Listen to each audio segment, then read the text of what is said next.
Hello viewers, स्वागत है आपका एनएमआर के इस वीडियो में।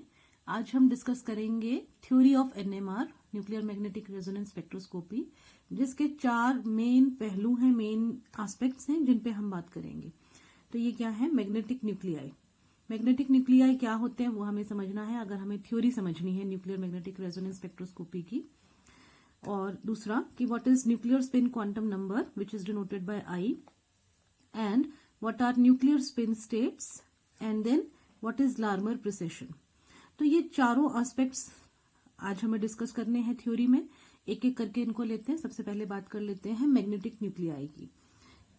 किन को मैग्नेटिक बोलना है, किन न्यूक्लियाई को मैग्नेटिक बोलना है और किन को नहीं, यही हमने इसमें समझना है। तो न्यूक्लियस क्या होता है ये हम सभी जानते हैं।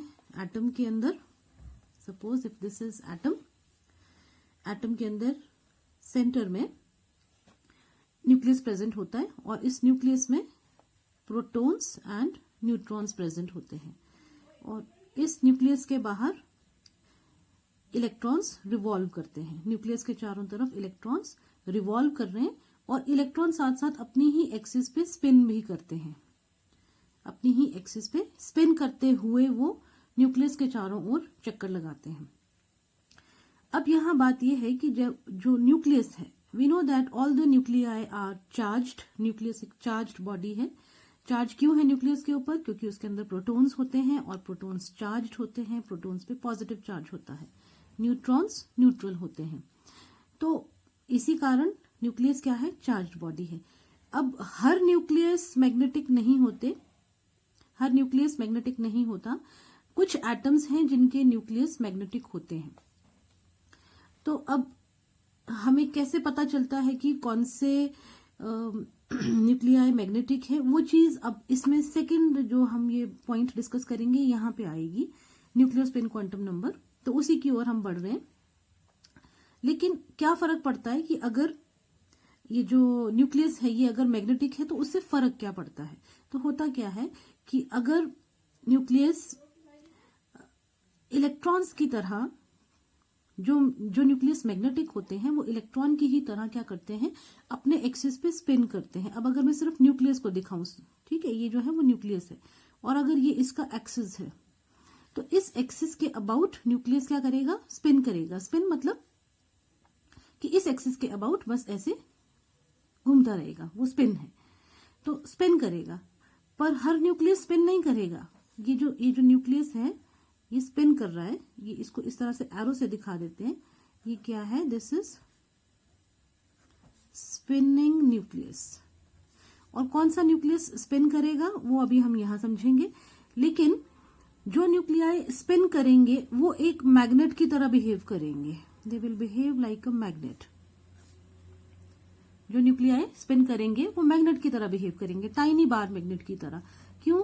क्योंकि न्यूक्लियस एक चार्ज्ड बॉडी है और वो स्पिन कर रही है। तो जिस तरह इलेक्ट्रॉन के स्पिनिंग से मैग्नेटिक फील्ड प्रोड्यूस होती है, उसी तरह न्यूक्लियस के स्पिनिंग मोशन से भी मैग्नेटिक फील्ड प्रोड्यूस होती है। इनफैक्ट कोई भी चार्ज्ड बॉडी अगर स्पिन कर रही है, अपने ही एक्सिस पे घूम रही है, स्पिन करना मतलब घूम रही है, तो वो मैग्नेटिक फील्ड प्रोड्यूस करती है। तो इलेक्ट्रॉन की ही तरह न्यूक्लियस भी मैग्नेटिक फील्ड प्रोड्यूस करेगा। लेकिन कौन सा न्यूक्लियस? हर न्यूक्लियस नहीं। वो न्यूक्लियस, अब बढ़ते हैं अपने सेकंड पॉइंट पे, सिर्फ वो न्यूक्लियस मैग्नेटिक फील्ड प्रोड्यूस करेंगे जिनके लिए आई की value is not equal to 0। Not equal to 0 होनी चाहिए। अगर आई की वैल्यू 0 है तो ऐसे न्यूक्लियाई को हम कहेंगे NMR इनएक्टिव। इनएक्टिव है और आप ये कह सकते हैं कि वो नॉन मैग्नेटिक है। They are non magnetic. अच्छा, अब इसका मतलब बात अब आई पे आ गई है। तो आई अगर 0 है तो न्यूक्लियाई इनएक्टिव है। आई अगर नॉन 0 है तो ऐसे सभी न्यूक्लियाई NMR एक्टिव है। अब आई को कैसे कैलकुलेट किया जाता है? कैसे पता लगता है कि आई 0 है कि नॉन 0 है और ये आई है क्या? तो आई देखो, जैसे यहां लिखा है हमने कि I is nuclear spin quantum number. कि जब न्यूक्लियस स्पिन करता है तो उसके स्पिन के साथ एसोसिएटेड ये एक क्वांटम नंबर है, न्यूक्लियस के स्पिनिंग मोशन के कारण है। इलेक्ट्रॉन के स्पिनिंग मोशन के कारण होगा तो इसको कहेंगे इलेक्ट्रॉन स्पिन क्वांटम नंबर, लेकिन अभी हम क्योंकि न्यूक्लियस के स्पिन की बात कर रहे हैं तो हम इसको क्या नाम दे रहे हैं, nuclear spin quantum number, denoted by I. अब आई की वैल्यू 0 कब होती है, नॉन जीरो कब होती है, ये हमें कैसे पता चलता है, तो इसके लिए एक न्यूक्लियर शेल मॉडल होता है, न्यूक्लियर शेल मॉडल, जिसको अभी हम बहुत ज्यादा डिटेल में नहीं पढ़ेंगे, बस इतना समझना है कि आई कब 0 है कब नॉन जीरो। तो अगर ये न्यूक्लियर शेल मॉडल हमें समझना है तो हम 3 केसेस डिस्कस करेंगे, न्यूक्लियाई के 3 केसेस। ये 3 केसेस क्या होंगे, नंबर 1, ओके इसको थोड़ा नीचे करते हैं, नंबर 1 यहां लिखते हैं, यहां आई की वैल्यूज होंगी, तो आई की 0 वैल्यू को डिस्कस करेंगे, आई की इंटीग्रल वैल्यू को डिस्कस करेंगे और हाफ इंटीग्रल।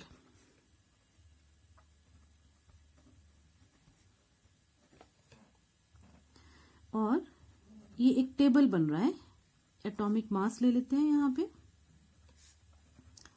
और यहां ले लेते हैं एटॉमिक नंबर, और यहां एग्जाम्पल्स हम ले सकते हैं। ओके तो देखो एटॉमिक, अब हम एक्चुअली एटम्स की बात कर रहे हैं, तो atoms we know atoms possess atomic mass and atomic number. तो ऐसे सभी एटम्स जिनके एटॉमिक मासेस इवन हैं और एटॉमिक नंबर भी इवन है, ऐसे सभी एटम्स जिनके एटॉमिक मास और एटॉमिक नंबर दोनों इवन हैं, उनके लिए आई की वैल्यू 0 होती है। आई की वैल्यू अगर 0 हो तो ऐसे न्यूक्लियाई क्या होते हैं, एनएमआर इनएक्टिव। अब let us see some examples like 2He4 even atomic number, even mass number, और ऐसे बहुत सारे एग्जांपल्स हो सकते हैं, 6C12, 8O16 और बहुत सारे एग्जांपल्स इस तरह के हो सकते हैं। अभी मैं बहुत शॉर्ट में थ्योरी को आपको बताना चाहती हूँ ताकि आपका इंटरेस्ट बना रहे और आप ये सारे चारों पॉइंट्स जो मैंने यहाँ पे लिखे हैं इनको सही तरीके से इनको आप समझ पाए। तो बहुत ज्यादा डिटेल में मैं अभी नहीं जाऊंगी, कुछ चीजों को मैं थोड़ा सा शॉर्ट में लूंगी। फॉर एग्जाम्पल मैं बहुत सारे एग्जाम्पल्स यहाँ नहीं लिख रही हूँ। तो इंटीग्रल समझ लेते हैं। अब इंटीग्रल कब होगा, आई की वैल्यू इंटीग्रल का मतलब 1 2 3 4 5 इस तरह से इंटीग्रल, और हाफ इंटीग्रल मतलब 1/2 3/2 5/2 इस तरह से आई की वैल्यूज अगर हो। तो इंटीग्रल कब होती है, अगर एटॉमिक मास इवन हो और एटॉमिक नंबर ऑड हो, ठीक है। और हाफ इंटीग्रल कब होती है, अभी एग्जांपल्स देखते हैं। हाफ इंटीग्रल कब, जब ये ऑड और ये even, atomic mass odd atomic number even. अभी हम यहाँ ये चीज नोट करेंगे कि इसके नॉन जीरो होने के लिए, मतलब इंटीग्रल या हाफ इंटीग्रल होने के लिए, आई को नॉन जीरो होने के लिए जरूरी क्या है कि दोनों में से एक चीज ऑड होनी चाहिए, या तो एटॉमिक नंबर ऑड हो या एटॉमिक मास ऑड हो। अगर दोनों में से कोई एक चीज ऑड है तो फिर आई की वैल्यू नॉन जीरो होगी। नॉन जीरो होगी तो ऐसे न्यूक्लियाई एनएमआर एक्टिव होंगे, ठीक है। अब यहां एक और केस हो सकता है कि ये इवन है, और ये भी हो सकता है कि एटॉमिक नंबर ऑड, यही ले लेते हैं इसको। तो इसमें सारी पॉसिबिलिटीज हमने एक्चुअली देख ली, क्या कि एटॉमिक मास भी ऑड, एटॉमिक नंबर भी ऑड। दोनों को इवन हमने यहां देखा था, दोनों को ऑड हम यहां देख रहे हैं। एक इवन एक ऑड, एक इवन एक ऑड, ये वाला केस भी हमने ले लिया। तो इस तरह से हमने सभी केसेस कवर कर लिए। Excuse me. अब एग्जांपल्स लेते हैं। Even mass atomic number odd, देखो इसके एग्जांपल्स क्या हो सकते हैं। 7 से शुरू करें, नाइट्रोजन याद आ रहा है, 7N14, ये हो गया even mass number and odd atomic numbers. Okay, 1H2, 5 boron 5B 10, और इस तरह से बहुत सारे एग्जांपल्स और भी हैं। 1H1 दोनों odd, 6C13, mass number odd, atomic number even. Oxygen का अगर आइसोटोप लें 17 वाला तो 8O17। नाइट्रोजन का एग्जाम्पल ले लें 15 मास नंबर वाला तो 7N15। तो इस तरह से ये एक टेबल फॉर्म में हमने ये समझा कि आई जो है न्यूक्लियर स्पिन क्वांटम नंबर, ये 0 कब होता है और नॉन जीरो कब होता है। तो इसको एक बार फिर से समराइज कर लेते हैं, समझ लेते हैं एक बार फिर से क्विक रिवीजन। आई 0 कब होता है, जब एटॉमिक मास और एटॉमिक नंबर दोनों इवन होते हैं। ये बात याद रह जाती है बहुत आराम से, दोनों चीजें इवन तो आई 0। ऐसे न्यूक्लियाई एनएमआर इनएक्टिव, और दोनों में से अगर कोई चीज ऑड है एटॉमिक नंबर या एटॉमिक मास में से, तो ऐसे न्यूक्लियाई के आई जो हैं वो नॉन जीरो होते हैं। अब नॉन जीरो हैं तो वो इंटीग्रल भी हो सकते हैं, हाफ इंटीग्रल भी हो सकते हैं। ठीक है, तो ये टेबल हमें ये बता रहा है कि न्यूक्लियर स्पिन क्वांटम नंबर आई जो है, न्यूक्लियर स्पिन क्वांटम नंबर, वो किस तरह से हमें पता लगता है। चलिए, इसकी बात भी हमने कर ली। तो अभी तक हमने क्या समझा कि अब ये समझा हमने कि जिनके लिए आई नॉन जीरो होता है, ऐसे न्यूक्लियाई जब स्पिन करेंगे तो इनके स्पिनिंग से एक मैग्नेटिक फील्ड प्रोड्यूस होगी, जिसको अगर हम कहें तो हम इसको कहेंगे कि मैग्नेटिक मूवमेंट है, कि ऐसे स्पिनिंग न्यूक्लियाई के पास मैग्नेटिक मूवमेंट है, which is denoted by mu. Mu क्या है, मैग्नेटिक मूवमेंट है, या आप ये समझ लो कि मैग्नेटिक फील्ड है। ठीक है, ठीक है। अब चलते हैं आगे, न्यूक्लियर स्पिन स्टेट्स की बात करते हैं। वेरी इंपॉर्टेंट, ये चारों ही चीजें बहुत जरूरी हैं और थ्योरी में डिस्कस होनी चाहिए। जब भी कभी आप भी ये क्वेश्चन अटेम्प्ट करते हैं कहीं पे, तो आपको भी ये चीजें, चारों चीजें इसमें डिस्कस करनी है। अब बात करते हैं न्यूक्लियर स्पिन स्टेट्स की, ये क्या होती हैं। तो nuclear spin states basically energy states हैं। एनर्जी स्टेट्स की हम बात करते ही हैं, ground state, excited state, vibrational energy states, electronic energy states. तो इस तरह से एनर्जी स्टेट्स हैं ये। और जैसे हर एनर्जी स्टेट क्वांटाइज्ड होती है, ये एनर्जी स्टेट्स भी क्वांटाइज्ड हैं। अब ये आती कहाँ से है, एनर्जी स्टेट्स बनती कैसे हैं। एक लो एनर्जी की स्टेट होगी, एक हाई एनर्जी की स्टेट होगी, तो ये बनती कैसे, कब बनती हैं। अब होता क्या है, अभी हमने समझा कि कुछ एटम्स के न्यूक्लियाई जो हैं वो मैग्नेट की तरह बिहेव करते हैं, टाइनी मैग्नेट की तरह। तो टाइनी मैग्नेट की तरह वो बिहेव करते हैं, तो जब मैग्नेटिक फील्ड बाहर से नहीं लगाई जाती, तो इनके जो मैग्नेटिक मूवमेंट्स होते हैं ये रैंडम होते हैं।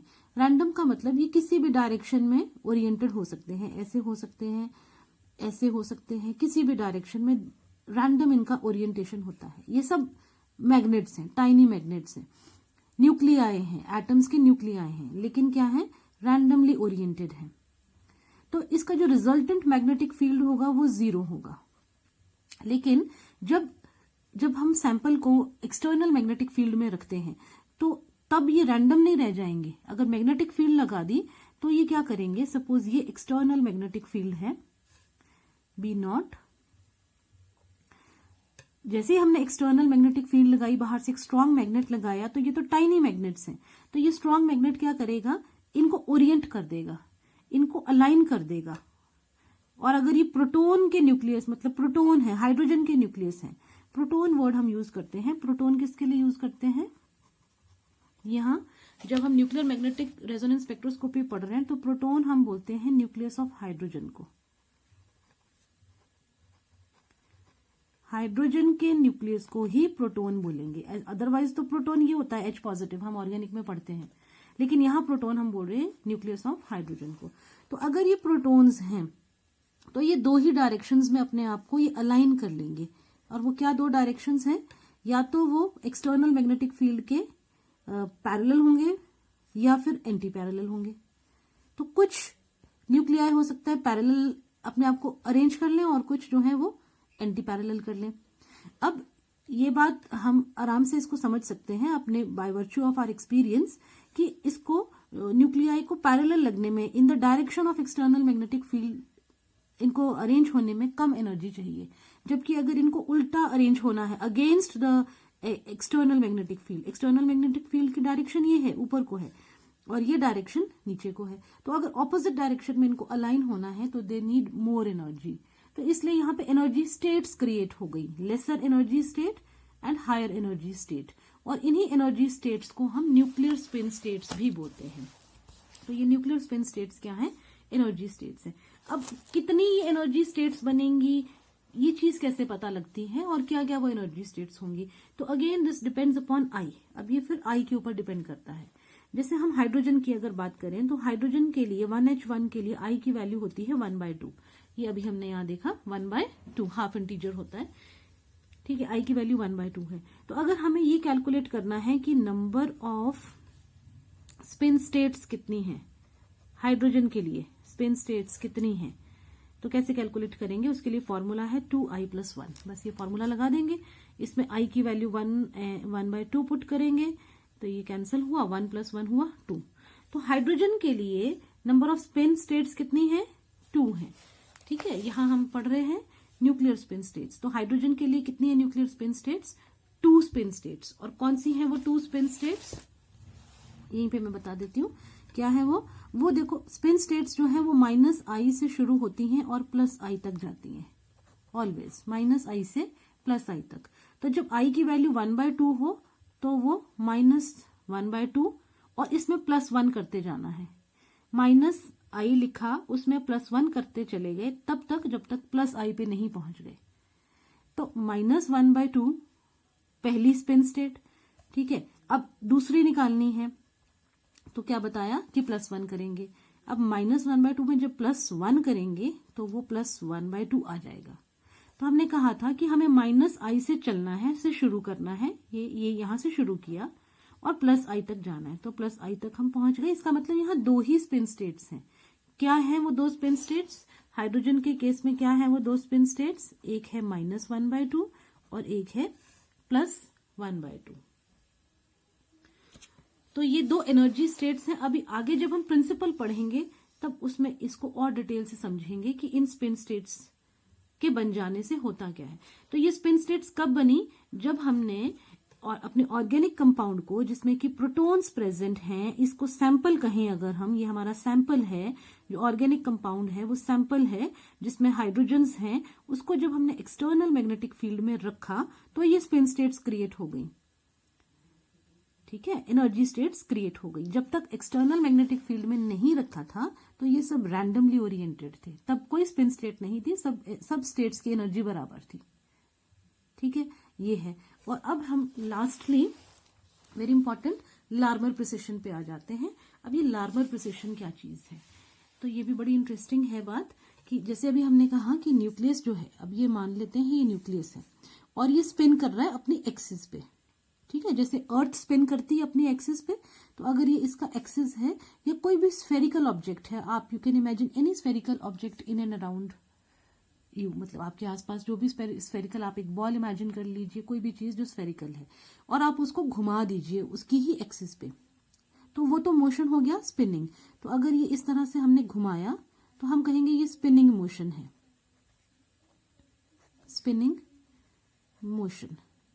अब होता क्या है कि जो मैग्नेटिकली एक्टिव न्यूक्लियाई होते हैं, सपोज ये जो न्यूक्लियस है मैग्नेटिकली एक्टिव है, मान लेते हैं कि ये जो न्यूक्लियस है मैग्नेटिकली एक्टिव है। मैग्नेटिकली एक्टिव होने का क्या मतलब, मैंने आपको बताया कि इसके लिए आई नॉन जीरो है, आई की कुछ वैल्यू है, जीरो नहीं है आई, उसकी कुछ वैल्यू है। अच्छा ठीक है, अब अगर मैग्नेटिकली एक्टिव है न्यूक्लियस तो उसके 2 तरह के मोशन होते हैं, एक spinning motion, number 1 spinning motion, और नंबर 2 प्रिसिशनल मोशन। स्पेलिंग जरा ध्यान से नोट कर लेंगे, प्रिसिशनल मोशन। अब ये प्रिसिशनल मोशन क्या होता है, स्पिनिंग तो समझ में आ गया, अब प्रिसिशनल मोशन क्या होता है कि ये स्पिन करता हुआ न्यूक्लियस अपने एक्सिस के साथ इस तरह से स्पिन करे कि ये किसी दूसरी एक्सिस के अबाउट भी घूम रहा है। अब इसको कैसे समझेंगे, देखते हैं इसको कैसे समझेंगे। अब क्या करते हैं कि ये जो न्यूक्लियस है जो अपनी एक्सिस पे स्पिन कर रहा है, उसकी एक्सिस को थोड़ा ऐसे कर देते हैं, थोड़ा टिल्ट कर दिया, ये न्यूक्लियस, ये उसकी एक्सिस, और इस पे ये स्पिन कर रहा है, ठीक है, इस पे घूम रहा है, ऐसे घूम रहा है, और इस पे घूमते घूमते ये इस एक्सिस के भी चक्कर लगा रहा है, घूम रहा है, और इसकी एक्सिस समझ लो कि इसकी एक्सिस इस एक्सिस के चारों ओर ऐसे घूम रही है।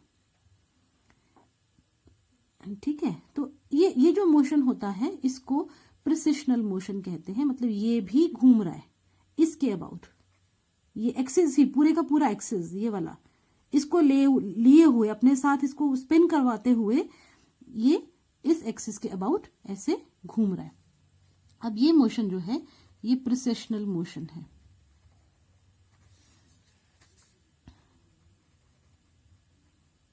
प्रिसिशनल मोशन, इस मोशन को अंडरस्टैंड करने के लिए हम इसको कंपेयर कर सकते हैं with a spinning top. Spinning top, spinning top क्या होता है? स्पिन मतलब घूमता हुआ लट्टू, टॉप मतलब लट्टू जिसके साथ बच्चे खेलते हैं। तो स्पिनिंग टॉप क्या करता है कि suppose if I have some, मतलब एक लट्टू अगर मेरे पास है और मैं उसको ऐसे करके घुमा दूं, ऐसे घुमा दूं, तो वो अपने एक्सिस पे तो घूमेगा ही, और घूमते घूमते जब उसको स्लो डाउन होगा, जब उसको रुकना होगा, तो वो कुछ इस तरह से मतलब ऐसे बैठता हुआ धीरे धीरे स्लो होगा, और एक एक्सिस के अबाउट ऐसे ऐसे करके वो धीरे धीरे घूमता घूमता फाइनली रुक जाएगा। तो मतलब वो स्पिन तो कर ही रहा था अपने एक्सिस पे, मगर उसका एक्सिस भी किसी दूसरे एक्सिस पे स्पिन कर रहा था, उसके अबाउट स्पिन कर रहा था। इस तरह का ये एक मोशन होता है, तो इसको प्रिसिशनल मोशन कहते हैं। अब प्रिसिशनल मोशन जिस फ्रीक्वेंसी से इस एक्सिस के अबाउट स्पिन कर रहा है, इस एक्सिस के अबाउट घूम रहा है, ठीक है, ये जो न्यूक्लियस है जो कि मैग्नेटिक है और जो इस एक्सिस के अबाउट स्पिन कर रहा है, ये एक्सिस जब इस एक्सिस के अबाउट घूम रहा है, रिवॉल्व कर रहा है, तो उसकी जो फ्रीक्वेंसी है, एक एंगुलर फ्रीक्वेंसी है, वो उसको ओमेगा से डिनोट करते हैं। Angular frequency,